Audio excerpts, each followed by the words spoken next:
Good morning friends. जो viral infections होते हैं उनका हमेशा एक नेचर होता है। आप देखिए, आपको सर्दी खांसी जुकाम होती है, आज आपको नाक बहती है, कल आपकी नाक में कंजेशन होता है, परसों आपको गले में दर्द होता है, हल्का सा फीवर आता है, चौथे दिन से कंजेशन कम होने लगता है, पांचवें छठवें सातवें दिन तक जाके सब चीज खत्म हो जाती है। इसका एक अपना एक साइकिल है।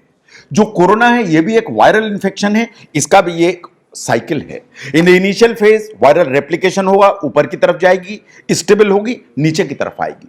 आज हम जो स्टेजेस हैं of the corona virus infection, इसके बारे में बात करेंगे। ये साइंटिफिक डेलिब्रेशन है, मैं चाहूंगा कि इसे आप शेयर करें। मैं doctor VK Mishra from gastro hospital, Swaroopnagar, Kanpur. ना कुछ बेसिक फैक्ट्स हैं जिसे आपको समझने की जरूरत है।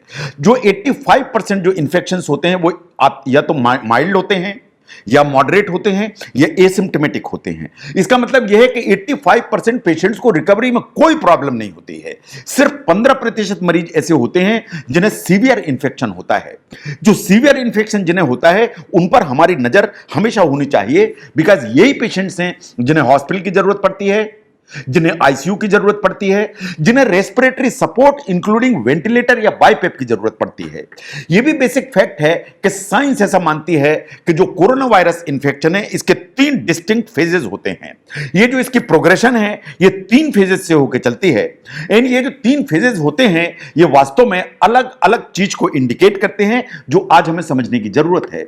ये जो एक रिपोर्ट है, this was published from university of Florence, Italy. What it said was कि हर जो फेज है वो इससे कैरेक्टराइज होता है कि biological interaction of the body इस वायरस के साथ में कैसा है। ये जो इंटरेक्शन है ये डिटरमाइन करेगा कि ये जो फेजेस हैं इनमें आपकी जो बॉडी है या इलनेस है उसका क्या बिहेवियर होगा। जो नंबर 1 फेज है is the early infection phase, या जिसे कहते हैं फेज 1। नंबर 2 पर आता है सेकंड फेज, या जिसे कहते हैं पल्मोनरी फेज। नंबर 3 पर आता है थर्ड फेज, जिसे कहते हैं हाइपर इन्फ्लेमेटरी फेज। तो ये 3 ही फेज हैं। मोटे तौर पर अगर इनके ड्यूरेशन को समझें तो मोटे तौर पर ये समझ लीजिए कि हर जो फेज है वो अप्रोक्सीमेटली 5 दिन का है। मतलब 5 दिन 6 दिन 5 दिन 6 दिन इसके आसपास का एवरी फेज है। इसको आपको समझने की जरूरत है। इन फेजेस को बहुत ध्यान से देखिए तो आप खुद अपना जो बीमारी है उसके प्रोग्रेशन को साइंटिफिकली देख पाएंगे। सबसे पहले देखिए फेज 1। जो फेज 1 है is the early infection phase.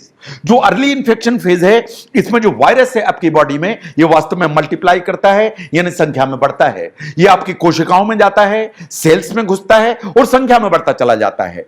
जब ये संख्या में बढ़ेगा तो वास्तव में ये माइल्ड सिम्टम्स करेगा, इन द सेंस कि सर्दी खांसी जुकाम जैसा होगा। हल्का फुल्का हो सकता है कि आपको आधा डिग्री 1 डिग्री फीवर आए। और ये जो फेज 1 है साइंटिफिकली ये बात बिल्कुल सही है कि बहुत ज्यादा कंफ्यूज होता है with the common cold and flu. ऐसा लगता है कि जैसे सीजनल फ्लू है, क्योंकि हल्की सी नाक बहती है, थोड़ा सा नाक में कंजेशन आता है, कुछ छींकें आती हैं, हल्की फुल्की सी खांसी आती है, आधा डिग्री बुखार आता है। ये वास्तव में है इस फेज 1। साइंटिफिकली जो फेज 1 है वो करीब करीब 5 दिन के आसपास लास्ट करता है, मे बी 6 डेज। जो सेकंड फेज है is the pulmonary phase. Pulmonary phase को ध्यान से देखिए। जो पल्मोनरी फेज है इस फेज में हमारा जो इम्यून सिस्टम है, जो इम्यूनिटी का सिस्टम है, या हमारी बॉडी का एक जो रेजिस्टेंस का सिस्टम है वो वास्तव में इस इंफेक्शन से अफेक्टेड हो जाता है। जो कोरोना वायरस है वास्तव में आपका जो इम्यून सिस्टम है इसको अटैक कर देता है। जैसे ही ये अटैक करता है यहां प्रॉब्लम खड़ी होती है तो आपको रेस्पिरेटरी सिम्टम आने लगते हैं। जो रेस्पिरेटरी सिम्टम्स हैं उनको ध्यान से देखिए। आपको परसिस्टेंट कफ होगा, ये सूखी खांसी होगी, लगातार होगी, हैकिंग कफ होगा। आपको हल्की सी सांस में दिक्कत हो सकती है या शॉर्टनेस ऑफ ब्रेथ हो सकती है। आपका जो ऑक्सीजन का जो लेवल है वो वास्तव में कम हो सकता है। ये बात बिल्कुल सही है कि आपका जो ऑक्सीजन का लेवल है वो ड्रॉप हो सकता है या कि इसमें फ्लक्चुएशंस हो सकते हैं। दोनों चीजें हो सकती हैं। इसको आपको वॉच करने की जरूरत है। जो फेज 2 है उसमें जो सबसे बड़ी प्रॉब्लम है इज द ब्लड क्लॉटिंग। जो ब्लड क्लॉटिंग है वो इतनी ज्यादा प्रॉब्लमेटिक इशू है कि आपकी जो आर्टरीज हैं, आपकी जो छोटी छोटी वेन्यूल्स हैं, आपकी जो कैपिलरीज हैं उनके अंदर ब्लड के क्लॉट्स बनने लगते हैं। एंड ये प्रेडोमिनेटली फेज 2 में आता है, which is also known as pulmonary phase, जैसा मैंने अभी कहा। नाउ थर्ड फेज को अगर हम ध्यान से देखें तो इज हाइपर इन्फ्लेमेटरी फेज। जो हाइपर इन्फ्लेमेटरी फेज है it's a very risky phase और इसे आपको ध्यान से देखना चाहिए। जो फेज 3 है is the hyper inflammatory phase.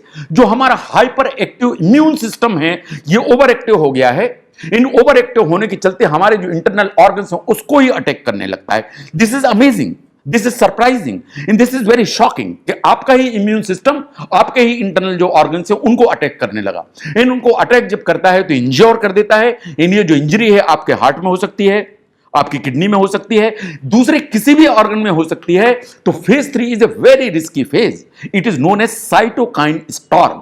जो साइटोकाइन स्टॉर्म है वास्तव में is a warning sign that you may land in trouble, क्योंकि आपका जो सिस्टम है वो आपके बॉडी के ही ऑर्गन्स को प्रॉब्लम क्रिएट करने लगता है। नो, जहां तक इन फेजेस का सवाल है, जैसा मैंने कहा कि मोटे तौर पर हर फेज 5 दिन के आसपास का है। Phase 1 is 5 days, phase 2 is 5 days, phase 3 is 5 days. But इनमें ओवरलैप भी हो सकता है। इट इज नॉट, जो ऐसा नहीं है कि बिल्कुल सेपरेशन इज ऐसा 100%, इनमें ओवरलैप भी हो सकता है। साइंस ऐसा मान के चलती है कि इट इज वेरी क्रूशियल कि आप डिजीज प्रोग्रेशन को देखें, आप सिम्टम्स को वॉच करें एंड देखें कि आप किस स्टेज में हैं, क्योंकि आपका जो ट्रीटमेंट है स्टेज के हिसाब से ही टेलर होने की जरूरत है।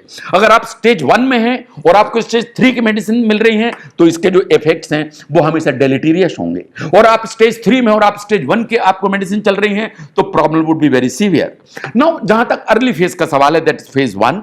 अगर आप ध्यान से देखें तो आप कॉमन सेंस से भी समझ पाएंगे कि इसमें आपको एंटीवायरल ड्रग्स चाहिए, वो चीजें चाहिए जो वायरल का जो रेप्लिकेशन है उसको रोक पाए। नंबर 2 पर आता है प्लाज्मा कंटेनिंग एंटीबॉडीज या प्लाज्मा थेरेपी। वास्तव में प्लाज्मा कंटेनिंग एंटीबॉडीज अगर कहीं यूज हो सकती हैं तो that is the early phase. In one study ऐसा माना गया कि जो एंटीवायरल ड्रग है रेमडेसिविर, जो फर्स्ट फेज में थोड़ी सी आपको हेल्प करती है, वो सेकंड फेज में भी हेल्प करने की ताकत रखती है। तो अर्ली फेज जहां वायरल का रेप्लिकेशन हो रहा है तो एंटीवायरल जो ड्रग्स हैं वो शायद आपको हेल्प करती हैं। जो फेज 2 में ड्रग्स आती हैं दे आर द वंस जो क्लॉटिंग को रोकती हैं। जो क्लॉटिंग को रोकती हैं वो वास्तव में आपको हेल्प करेंगी। आप जानते हैं कि there is one drug which is known as tissue plasminogen activator. ये बेसिकली न्यूरोलॉजिस्ट यूज करते हैं फॉर स्ट्रोक ट्रीटमेंट। ये जो ना क्लॉट्स है उनको ब्रेक करने की ताकत रखती है and it's quite possible that COVID के इन्फेक्शन में phase 2 these are the agents which can be utilized. Now the next one is the heparin. Heparin आप जानते हैं जो एक क्लॉटिंग मैकेनिज्म को जो है स्ट्रीमलाइन करती है and it is possibly helpful in all the phases of the diseases, but phase 2 is specifically जहां हेपेरिन इंडिकेटेड है। Now look at the phase 3। It's a hyper inflammatory phase. Inflammation is Paramount और inflammation fighting जो medications हैं जो inflammation को suppress करती हैं, they are the ones जो आपको हेल्प करने की ताकत रखते हैं। इस फेज को अगर हम ध्यान से देखें तो आपको चाहिए कॉर्टिकोस्टेरॉइड्स। कॉर्टिकोस्टेरॉइड ओरल चाहिए कि इंजेक्टेबल, आपको डॉक्टर डिसाइड करेगा। कॉर्टिकोस्टेरॉइड्स किस डोज में चाहिए, आपका डॉक्टर डिसाइड करेगा। आपको कॉर्टिकोस्टेरॉइड कितने ड्यूरेशन पर जाने की जरूरत है, आपका डॉक्टर डिसाइड करेगा। तो जो हाइपर इन्फ्लेमेटरी फेज है, इम्यून सिस्टम को सप्रेस करना है तो स्टेरॉइड्स चाहिए। नाउ द सेकंड वन जो इंटरल्यूकिन 6 को सप्रेस करती है, टोसिलिजुमैब।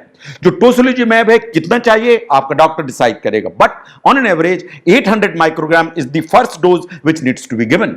ऐसे ही बहुत सारी दूसरी मोनोक्लोनल एंटीबॉडीज हैं जो इम्यून सिस्टम को सप्रेस करने के लिए यूज की जाती हैं। वो आपके डॉक्टर को डिसाइड करने की जरूरत है कि आपको इनकी जो जरूरत है वो कब तक कितनी मात्रा में है। और इस तरह की जो मेडिसिन है वो सिर्फ फेज 3 में यूज नहीं होती, कभी कभी फेज 2 से यूज होने लगती हैं। तो अगर हम ध्यान से देखें तो जो कोरोना का इंफेक्शन है इन्हीं 3 फेजेस से होकर गुजरता है। Phase 1, phase 2 would be the pulmonary phase, phase 3 would be the hyperinflammatory phase। जो मेडिकेशंस आपको फेज 1 में चाहिए वो फेज 3 में काम नहीं करेंगी, जो आपको फेज 3 में चाहिए वो फेज 1 में रिक्वायर्ड नहीं है। तो आपको फेज वाइज जो मेडिकेशंस हैं उनको ध्यान से देखने की जरूरत है, सो दैट इस कैलेमिटी को, इस इंफेक्शन को, इस तरह के इंफेक्शन को जो जान लेने की ताकत रखता है उसको वास्तव में एडिक्वेटली कंट्रोल किया जा सके एंड आपकी लाइफ को सेव किया जा सके। अगर आप समझते हैं कि इस वीडियो को समझने में ये वीडियो आपको मदद करता है, इस इन्फेक्शन को समझने में मदद करता है, तो इसको जरूर शेयर करें। मैं doctor VK Mishra from gastro liver hospital, Swaroop Nagar, Kanpur. Thank you very much.